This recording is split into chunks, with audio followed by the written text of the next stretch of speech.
Cewek ini berhasil kabur bawa uang miliaran rupiah pakai truk lapis baja. Dan yang lebih gila lagi, dia tuh melakukan semuanya karena dihipnotis pacarnya sendiri. Heather jatuh cinta sama pria yang namanya Roberto.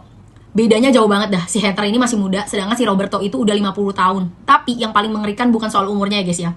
Si Roberto ini adalah mantan narapidana pembunuhan. Dia tuh pernah membunuh sapa mobil.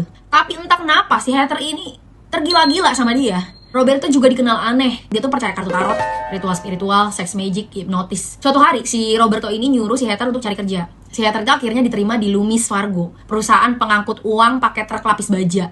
Nah, ini dia guys, masuk ke ceritanya nih guys. Jadi baru 2 bulan kerja, Roberto itu udah mulai menyusun rencana untuk merampok perusahaan itu dari dalam. Hari perampokan pun tiba nih. Si Heather ini membawa truk penuh uang bersama rekan kerjanya, lalu berhenti di kasino sirkus Las Vegas. Dia menyuruh rekannya masuk duluan, sementara dirinya pura-pura nyari parkiran gitu. Tapi begitu rekannya masuk, si Heather ini langsung kabur bawa truk berisi 3 juta dolar. Lalu dia langsung ketemu sama Roberto di gudang sewaan. Mereka mindahin semua uang ke mobil lain lalu kabur naik pesawat. Selama bertahun-tahun mereka tuh hidup berpindah-pindah negara sampai akhirnya menetap di Amsterdam dan punya anak. Tapi lebih dari 10 tahun kemudian si Heather ini akhirnya menyerahkan diri ke FBI. Dan disitulah dia mengakui kegilaan dia guys. Jadi dia itu bilang kalau dirinya itu sebenarnya dikontrol oleh Roberto karena dihipnotis. Katanya sebelum bekerja Roberto tuh sering banget maksa dia nonton video hipnotis sampai pikirannya itu seperti dikendalikan oleh Roberto.